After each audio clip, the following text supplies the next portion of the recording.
Guys, hello, and welcome back to yet another episode of Art of the Jam. This is episode number 136.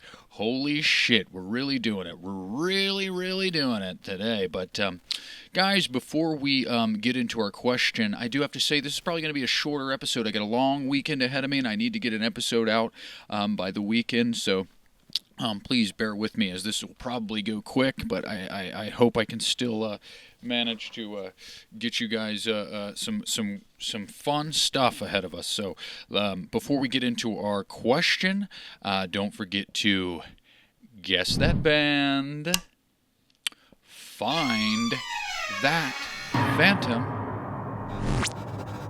Whoa, there he goes again. And please don't forget our new iteration of Phantom Sam and the Fictions. So submit your fictitious band names to the show. You can do it in the comments. It's the easiest way, probably. You can email me at phantomsamband@outlook.com, which would be a kind of obnoxious to actually email me.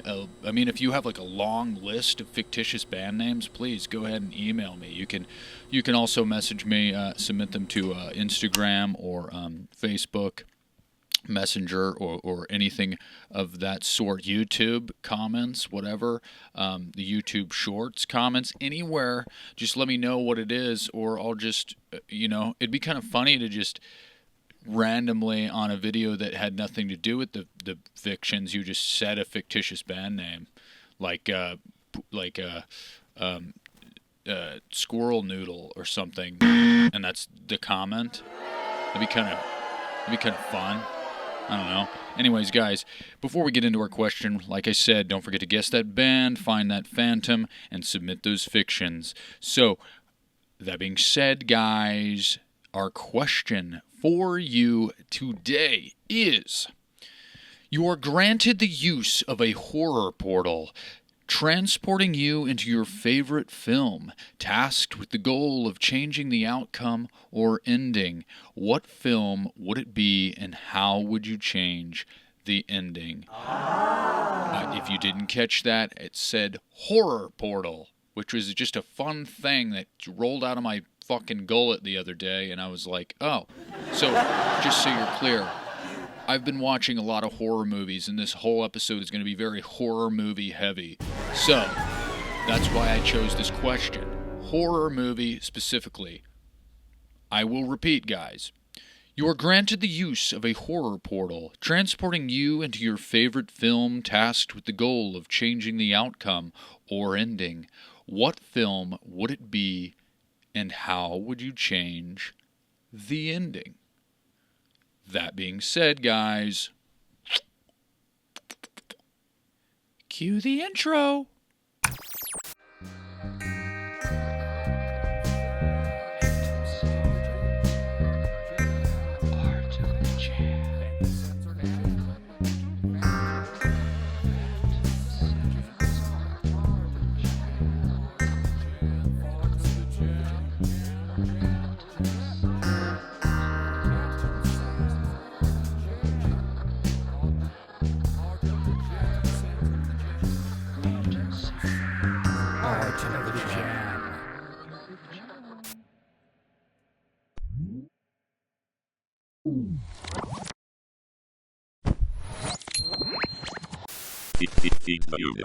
Guess that band.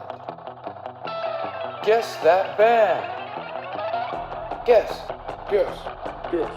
And we are back from the intro.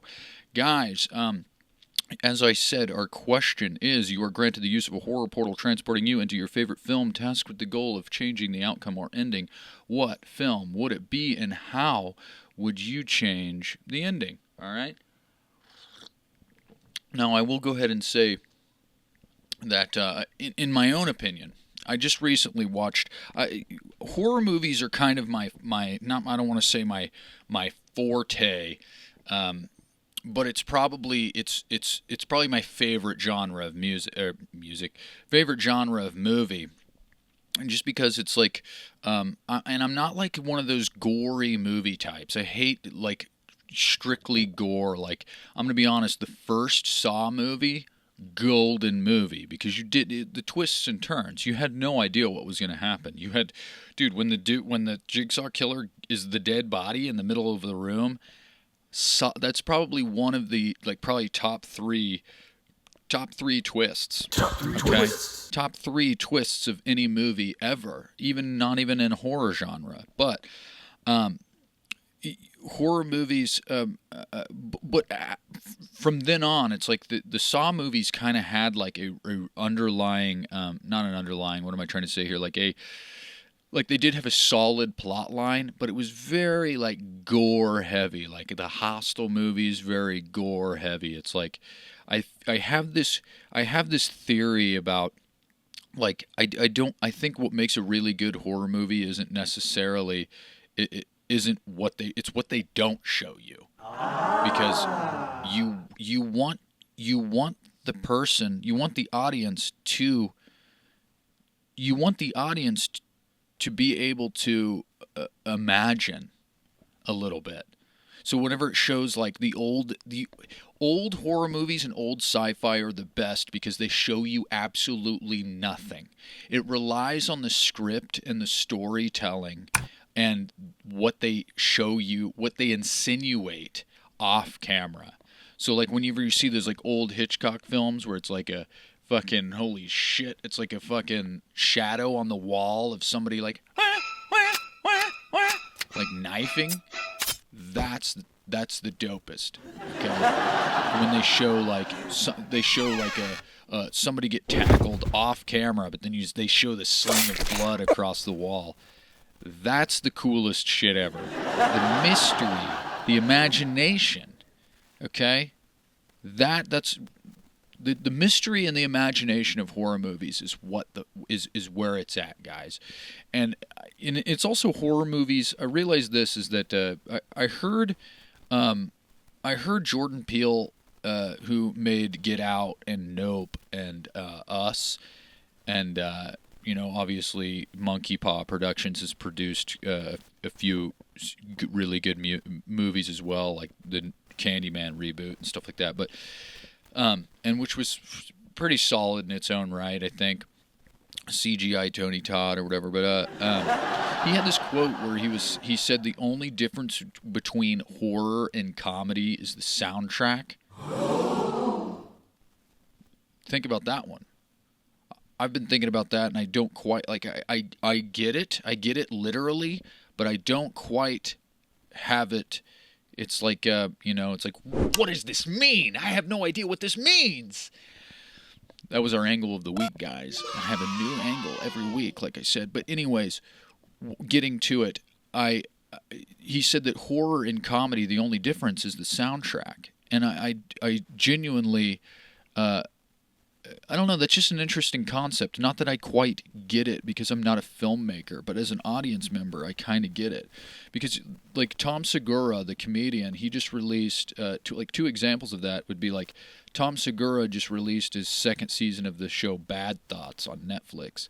And it's obviously a comedy, but the tone of the visual of the show, you need to go watch it. It's almost like it's almost has that tone of like horror or suspense, like how it's filmed, like the cinematography of it is just so like horror. I don't know, it's very like dark and like almost it just seems like there's a lot of like shadows and things like that. I don't know how to explain it other than that. And I don't know the terminology because I'm not a fucking filmmaker.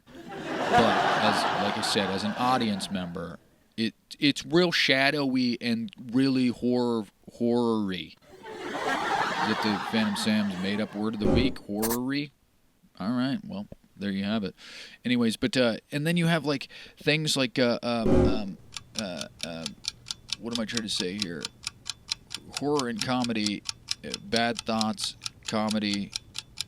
Oh man, it seems I forgot my my other example here, but let me get my go-go juice, Daddy's go-go juice. But But yeah, Bad Thoughts is like is framed in this like horror way, but it's also horror movies and comedy. I realized are the only two genres that really reflect the times we live in. It's like you see a romance movie, and sure, there could be, and if you could see like a romance movie or a drama or something, and it's like most of the time dramas are like set in like you know I would say like most dramas are like set in like the past or just an ambiguous time period, and it's just about like you know a dramatized version of a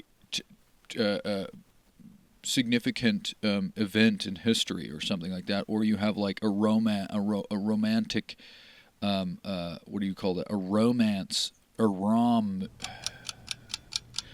What do you call that? Like a romance, I guess.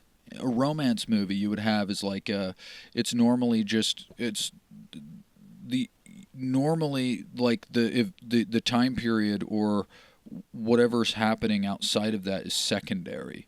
It's like you have it's mostly just about love and two people overcoming adversity to be with one another, you know. And there's not really much more than that. They're all pretty like cut and dry and to the point. There's two people trying to fucking bang it out, and it's fucking hard for them, and they're just trying to get it done. Okay, and then whatever. But it's like comedy and drama. Like you have like for instance, there's so many movies out right now that are about like we have this big I don't want what's that thing the big trend the big is GLP-1s. Like I'm neither here nor there when it comes to the concept of GLP-1s, but it seems like everybody and their cousin are on GLP-1s.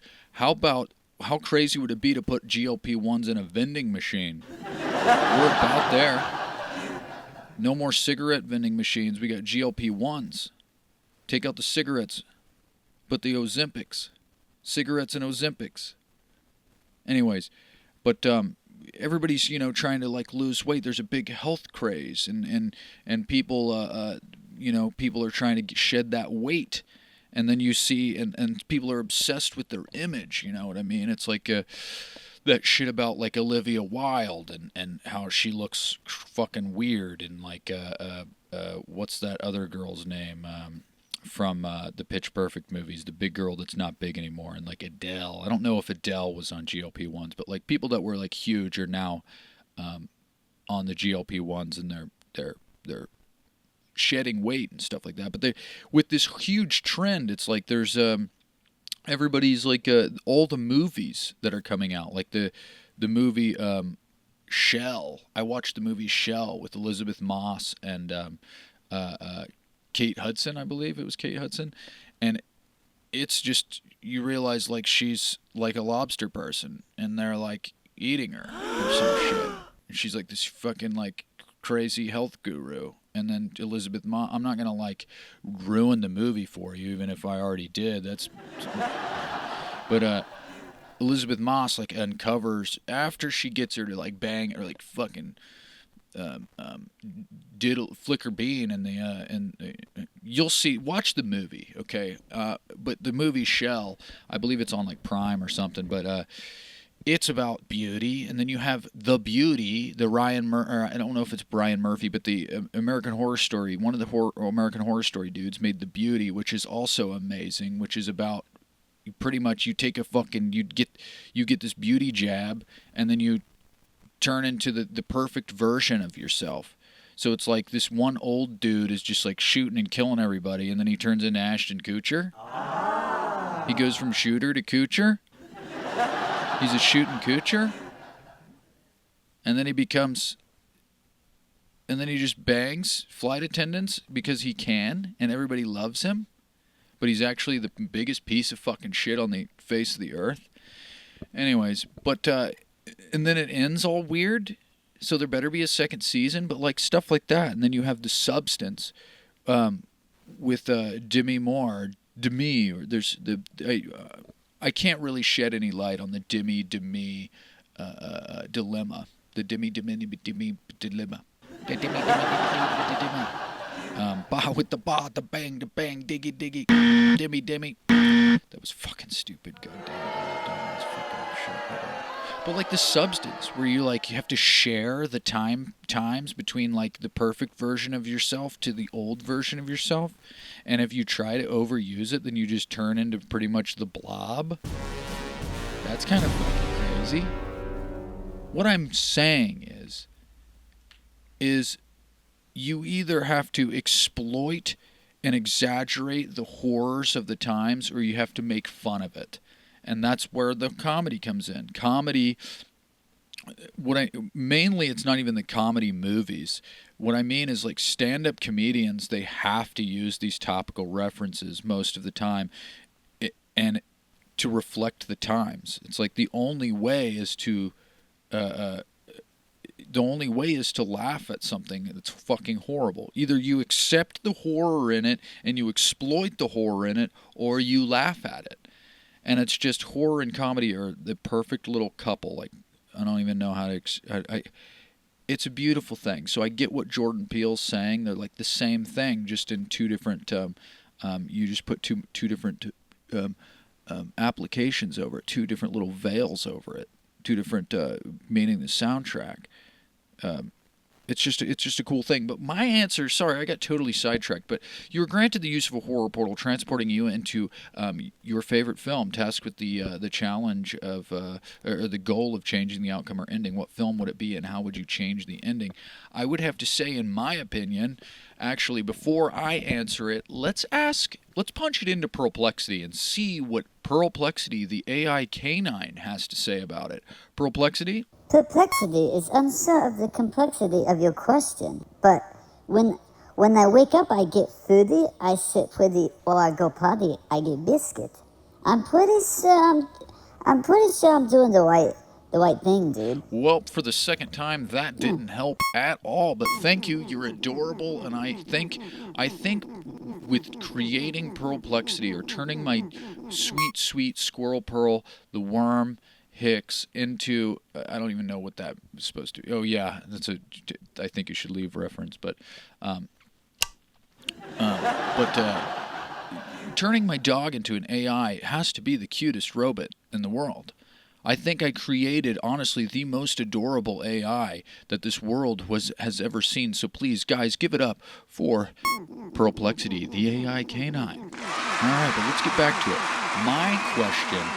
My answer to this question would be, I watched the movie Send Help, which honestly is probably one of the best movies that I've seen this year. That's the Rachel McAdams movie where she is stranded on a seemingly deserted island, wink wink, with her corporate boss who was going to fire her, or is giving her promotion to another person. And she just happens to be this like survivalist girl, and it's like it's pretty crazy. But and now I feel bad for trying to change this ending, because if you haven't seen it, then I'm just gonna spoil it. So, spoiler alert! Spoiler alert! Spoiler alert! I'm about to spoil this movie for you. So maybe fast forward 45 seconds to a minute. And that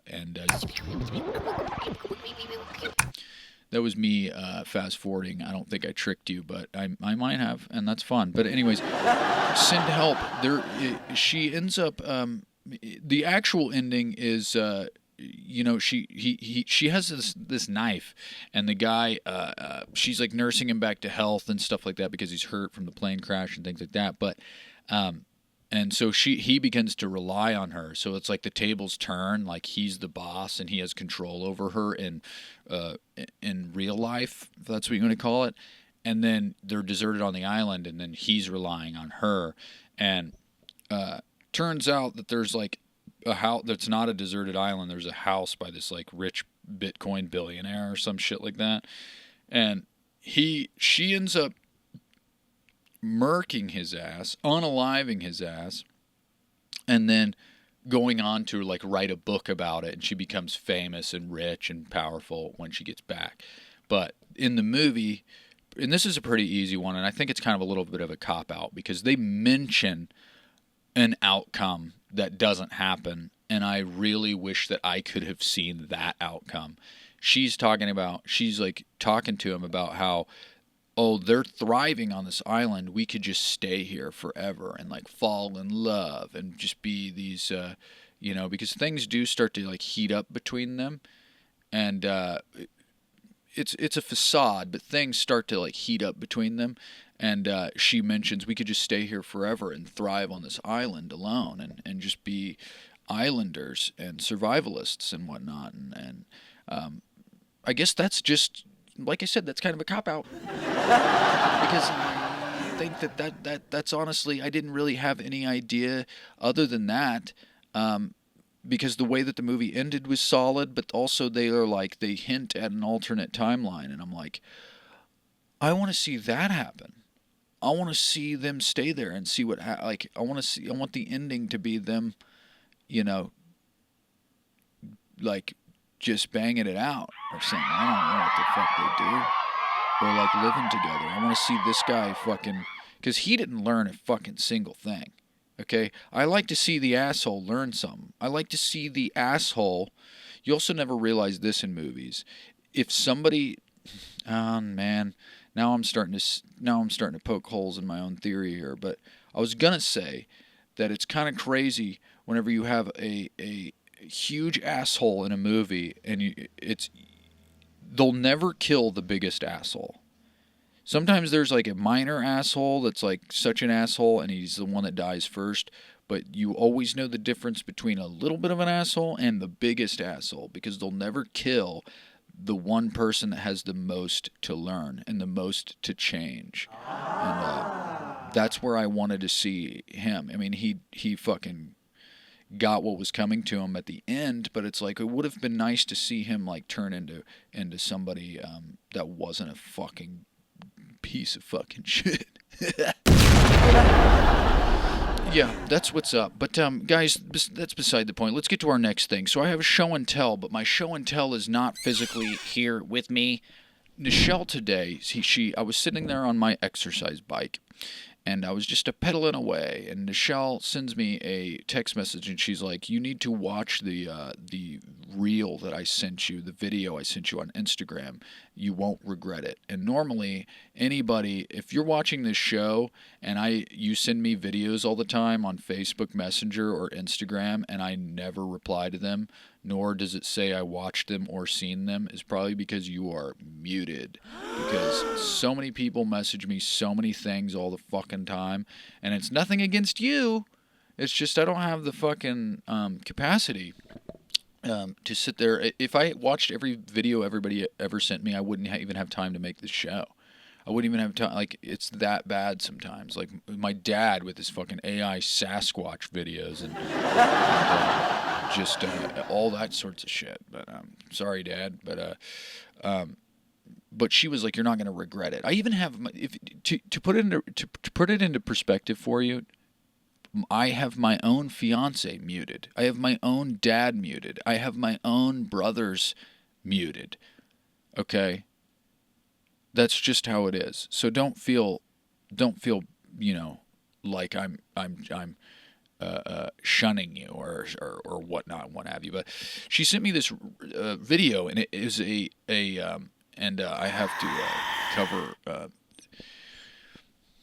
Sorry, Sideshow, but I gotta say the P word for this to be smooth. I have to say the P word, okay? I can't not say the P word, okay? So just please cover your ears. I'm sorry, but she sent me a video of and I've never heard of these. So if everyone's heard of these, I'm sorry that I'm just a fucking idiot that doesn't know shit. But it was a video of a Japanese puppet from the 17th century, and I think it's pronounced Bunraku puppets.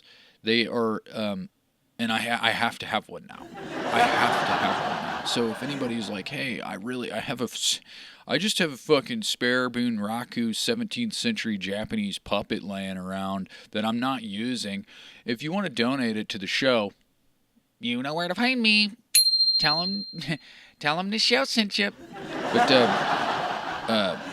But Bunraku, it's a like half scale to 2/3 life scale puppet that takes like 6 dudes. Okay, like 3 dudes, but 3 other dudes to make the music around it, make the whole experience, like the drums and stuff like that.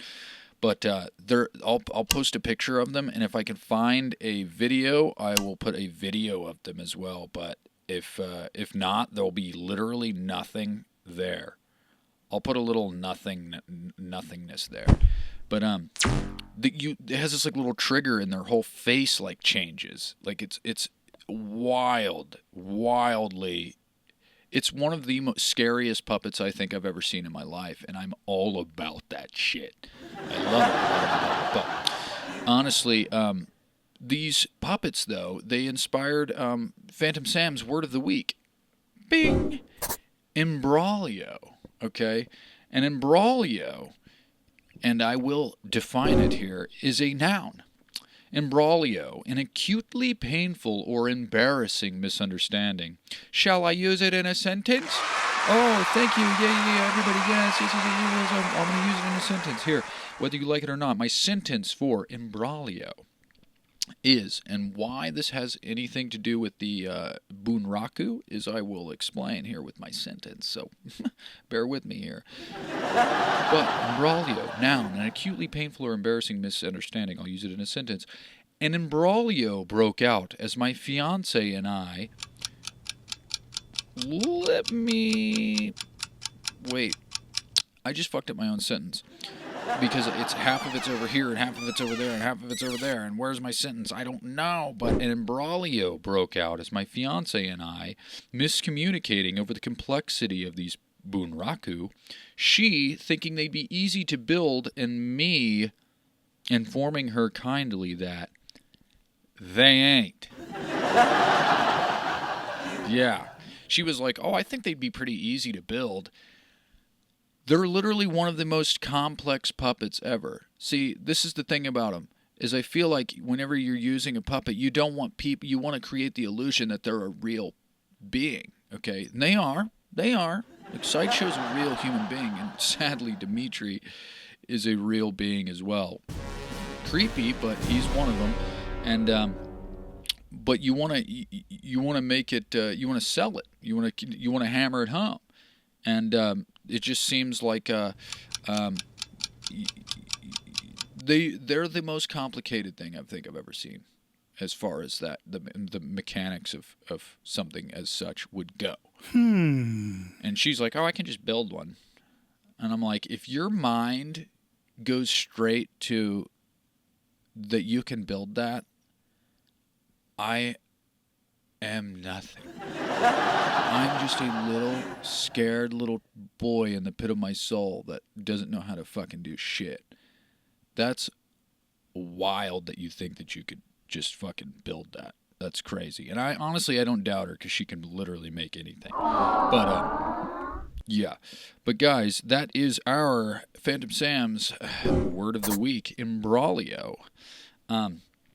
But guys, we're going to, I'm going to get to another segment here. We're going to keep this really, really moving, okay? And I haven't done this in a while, so I am going to get right up on the camera. This is a segment I like to call, Do You Knows? And this is the brother segment, or sister segment, or whatever, non-binary segment, to, what does that mean? The brother, anyways, you get what I'm trying to say. I don't know what that means, but this is the partner segment there. That's just all encompassing. And the partner segment too, behold those looky holes. This is where I'm going to get up right front and center in that camera, and I am going to, with surgical precision, I have to like move my mouth to get that word out. Surgical precision. Remove and replace my nose with the nose of some random celebrity, musician, actor, author, clown, I don't know, fucking whatever. Somebody famous that should or should not, that is or should be a household name, and we'll see. So, guys, without further ado,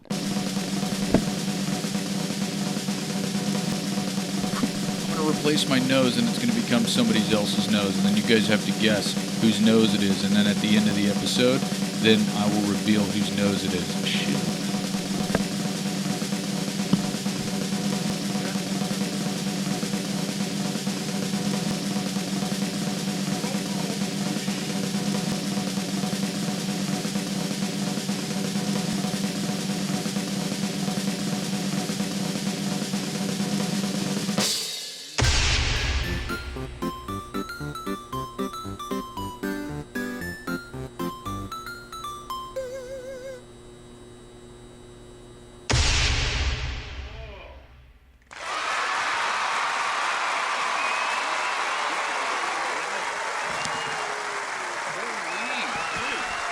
So, I did a old David Blaine. I fucking made my nose disappear, and then the nose isn't David Blaine's. I pulled a David Blaine, a Chris Angel, whatever you want to say, nose Perlman, if you will. But don't laugh at that. Boo me, everybody. Thank you. Anyways, but that was Do You Knows. So at the end of the episode, be sure to stick around and you will get the answer to that. It's like whenever the answers are flipped upside down and on the back of the newspaper of the trivia questions, it's that, but Do You Knows. So we'll figure it out, and you'll, I hope that looks good. I tried really hard to use my surgical precision to do so. But guys, that being said, we are going to get to, before our next segment of the show, I do want to, say one little thing after I get my go-go juice. Do you guys want to support the band or the show? That would be really nice.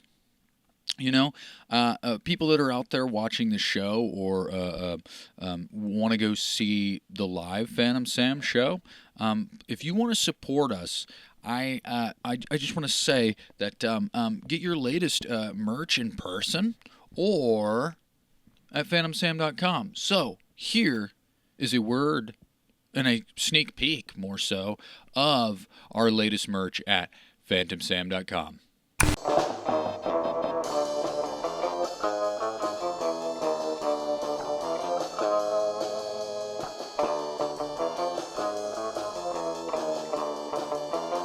Now available for a limited time.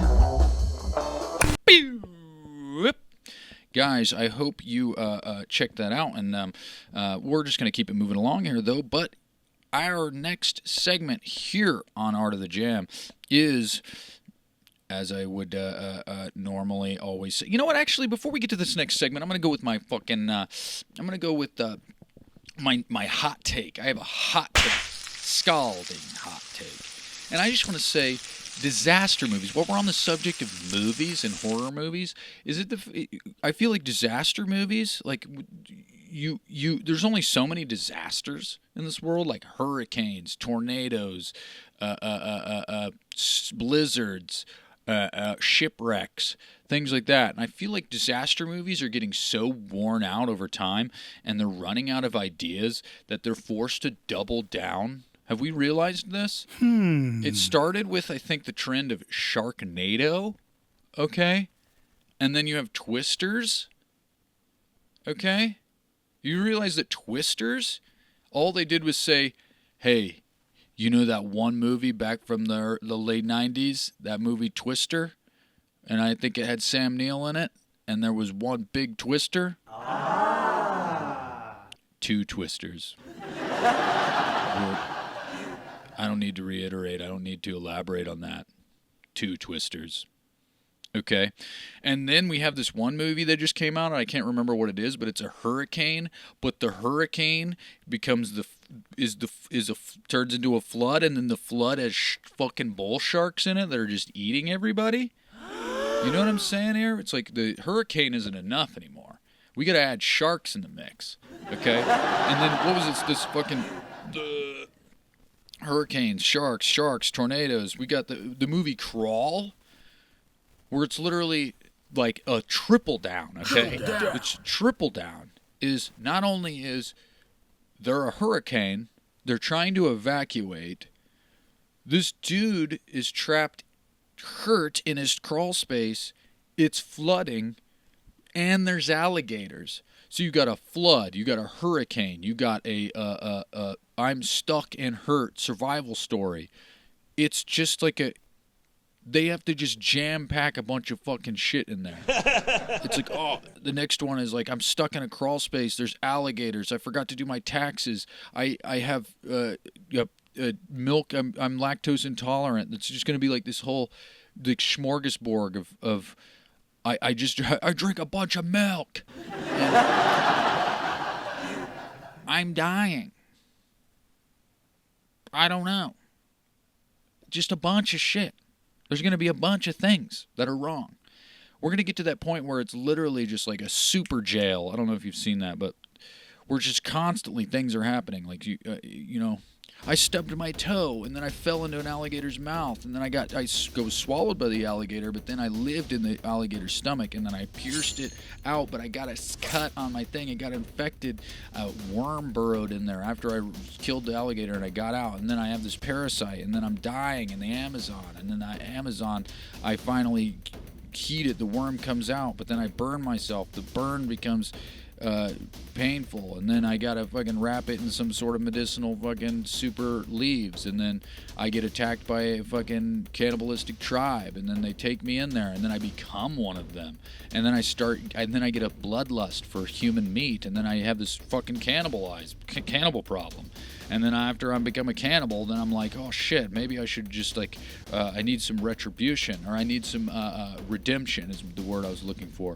And so you assimilate back into society, but then they shun you, and so they're chasing you out. And then as they're chasing you out, you run into another village of people that they're willing to save you, but then there just becomes this war, and then a hurricane happens, and then carries these sharks in there, and then you have to befriend the sharks, and you ride the shark out of the hurricane and into the next town where they're finally like, okay, and they get you on a plane. The plane crashes in the Andes, and then you realize like, oh, I used to eat people, I can still eat people, but then you're like, nah, I'm redeeming myself. So then you start eating the leather you start eating the leather and the stuffing, but then you get a fucking bowel obstruction, and then you have to go to the vet, and they prescribe you Miralax. And you shit that out, and then your bum hurts, and nothing ever ends. That's just how it is. So, anyways, that's the future of disaster movies. That was my scalding. That was my hot take. My scalding hot take. Anyways, what I was getting at is, and this is the next segment of the show, and this is the last segment, and then we're gonna fucking sign the fuck off here. But this is, well, before we get to that, my weekend recap. Actually, you know what? We'll do this segment, okay? So this is obviously, you'll see it right now. This is the segment of the show called Trends in an Attempt to Relate. This is the segment of the show where I use current events and trends in an attempt to gain the rightful use of the internet's top hashtags in an attempt to become popular and more likable. Wow, wow, wow, wow, wow. Thank you guys. But first trend, beep. Obsession is trending right now. This movie, okay? This is a horror movie. I told you this is going to be horror movie heavy. And honestly, all my trends are horror movie based. Beep. Sorry. But Obsession apparently is the hottest fucking horror movie of the year. Okay, it had $1 million. It was produced for $1 million, and its second week it grossed $74 million, which I don't know numbers. Okay, I don't know what that even fucking means. I'm gonna be real with you. I just read it and I'm repeating it so that I can be popular. But I'm gonna be honest. I have heard a lot of people mention that. Obsession is a really good movie. It has like a kind of like a not a, I don't want to say like a recycled plot, but it's not it's not a plot far off from something you've seen before. It's just but it is original in its own right. I have not seen it. Okay, I'm sorry, I haven't seen it, but I really, really, really want to see it. It look really good. Trend number 2. Burrows, The Burrows on Netflix, the horror monster mystery movie or show, I guess. I'm only on episode 3. I have watched this one, but only on episode 3, and there might be spoilers. There might be spoilers, but I just wanted to, nail that home for you. But it's kind of wild. It's got Dr. Octopus from Spider-Man 2, Sam Raimi's Spider-Man 2 in it. And he doesn't have tentacles this time, robotic tentacles. He's just a normal dude. He was an engineer, but no octopus tentacles on his back. And they don't like talk to him or whisper in his ear or anything. But there is monsters. There is monsters with weird like tentacle things. They're not tentacles. They're more like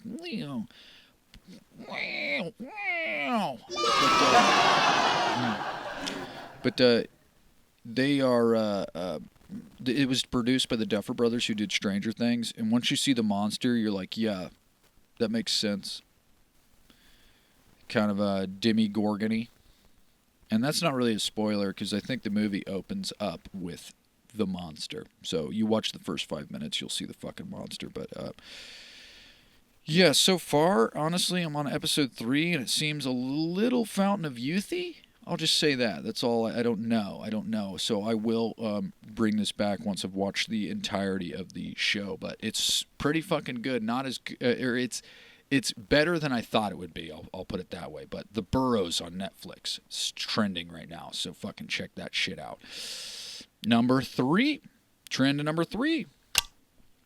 Ryan Murphy, the dude of the American Horror Story partnership there, and he is trending because he's doing another monster. If anybody's seen his monster series, like the Dahmer story, the Menendez brothers, and Ed Gein, he's now doing a Lizzie Borden, which I think is kind of crazy, because Lizzie Borden is one of those that like we'll never know.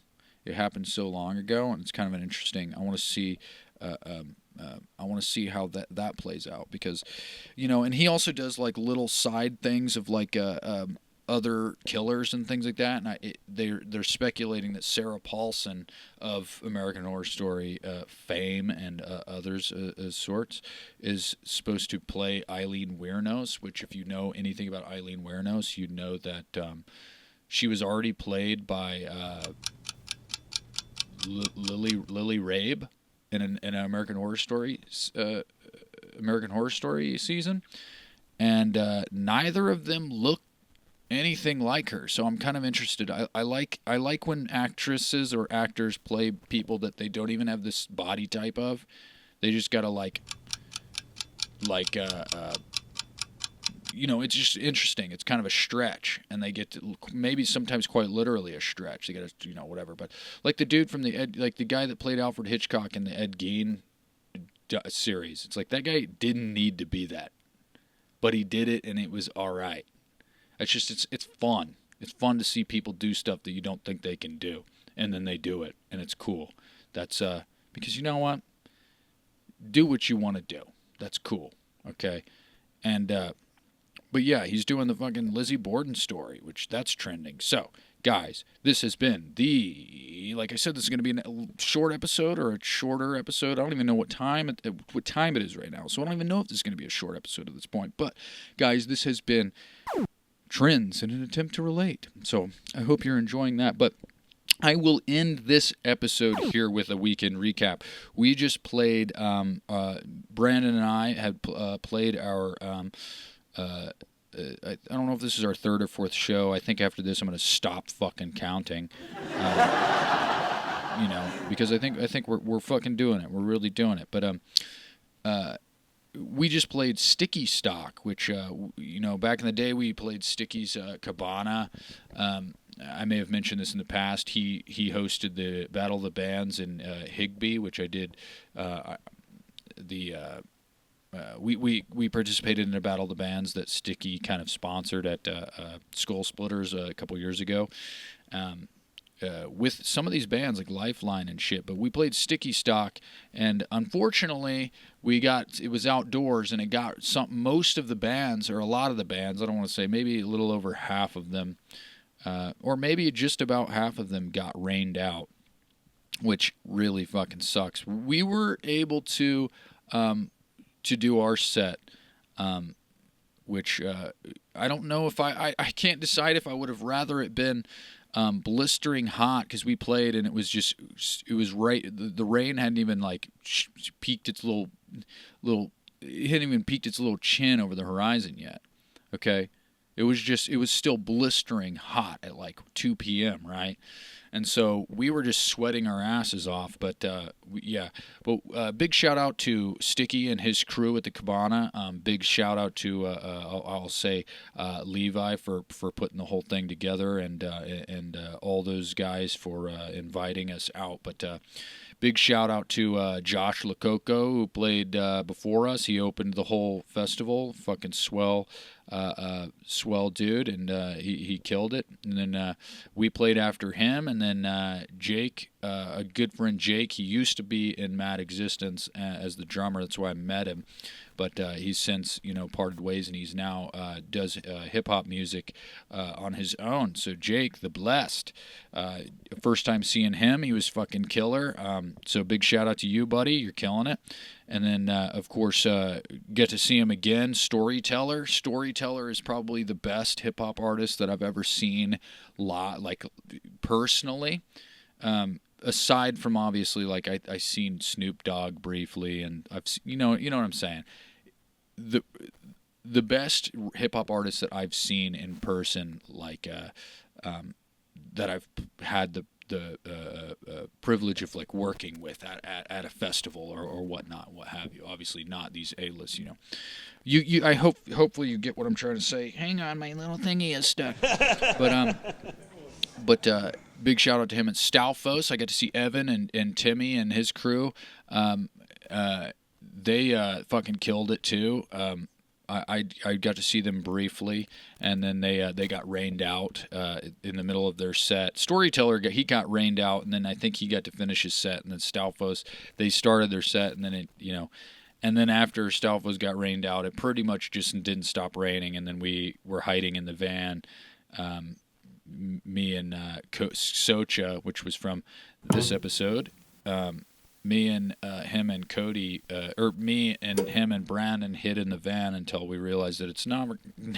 The rain is eternal, and so we just fucking bounced out of there. And so to all of those people that I didn't tell goodbye, I really apologize. It was just fucking pouring rain, and we had to bounce, and we couldn't find everybody. Everybody was just dispersed under various degrees of cover and structures. But, I got to check out, or I almost got to see Jasmine Grounds, Cameron Rhodes, who was on this episode, honestly one of my first official guests on the show. I got to talk to him briefly. I was really going to wait around to see Jasmine Grounds once again, but they got rained out, so I didn't get to see them. But big shout out to them. Sound Awake, not familiar with them, but big shout out to them. I don't know much about them other than they were on the bill, and so I would like to do my research on them and hopefully check them out and catch them at a show in the future. We also played with Mad Existence and Lifeline once again, so big shout out to those guys. We've played with them here recently, so I don't really need to get too in depth with them again. They're fucking awesome. That's it. So, and thank you, Steven, drummer of Mad Existence, for the fucking coffee. He delivered me a coffee on stage, and it was probably a bad idea because I was just talking everybody's fucking ear off the whole time. Just as such as I'm doing to this fucking camera right now. So, that's just the way that it is. But, that was the angle of the week. I'll sign off with that. But, Yeah, guys, that was the weekend. So we are in tour in late June. We do have a 3-day weekend coming up. We're in Maryville and Kansas City and all sorts of places. And we're in Wichita early June. Come check it out. Get your merch at phantomsam.com. Before I sign off here, though, don't forget to guess that band, find that phantom, and submit those fictitious band names for analysis on this show. I will take your fictitious band name and I will tell you all sorts of shit about it. What kind of genre of music they would play? Maybe a song title, maybe what their fucking freshman album would be called, their sophomore album, what real life bands they would open for, or who would they be on a bill with, what festivals just fun things. It's a fun fucking segment. Let's have fun with some fictions. Guys. But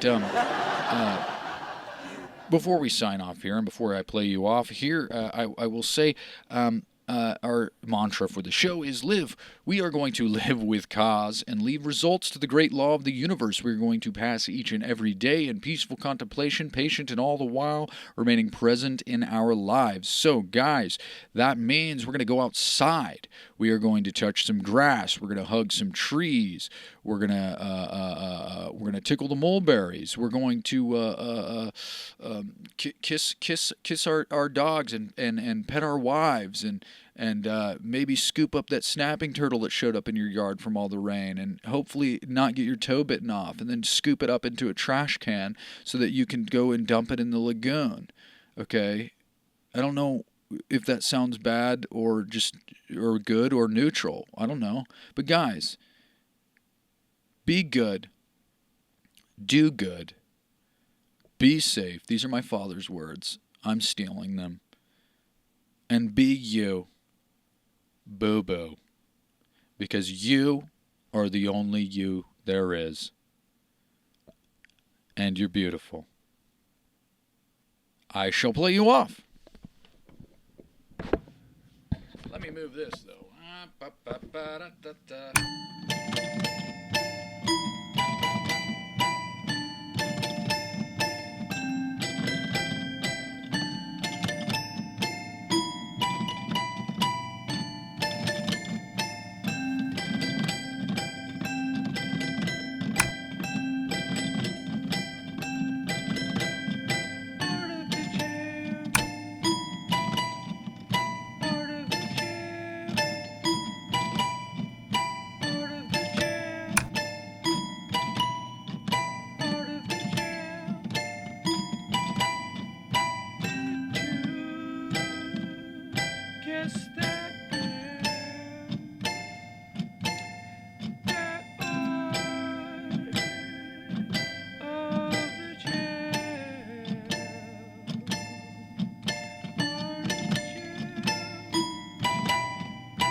It's the Insane Clown Posse. What movie would it be? You have the goal of It's Tiny Tim. the ending. If you could change the ending of your anything, what would it be? Art of the jam, art of the jam, art of the jam. Creepy and complex are the Bunraku puppets you sent me on that message to Shell, and thank you. Now I'm infatuated with Bunraku puppets and their beautiful complexities and perplexity is cute. The A9K9, the AI-K9, the AI-K9, the AI-K9. Sticky stock where we seen Stalfos and Jake the Blessed. Sticky stock that we got rained out, and that sucks. Yeah, it sucks. At Art of the Jam. At Art of the Jam. At Art of the Jam. At Art of the Jam. Don't forget to guess that band at Art of the Jam. And do you knows whose nose that is? Because whose nose that is with the surgical precision that I use. But I'm not a doctor nor a surgeon, so it's really rudimentary. But I don't give a single fuck of what you think. So be good and do good and leave results to the great law of universe. Be good and do you, because you are the only you there is. You do you, boo-boo. You do you, boo-boo. At Art of the Jam. At Art of the Jam. At Art of the Jam. Art of the Jam. Art of the Jam. Art of the Jam. Art of the Jam, where you are you. Thank you guys for listening. Now let's hope this even fucking recorded.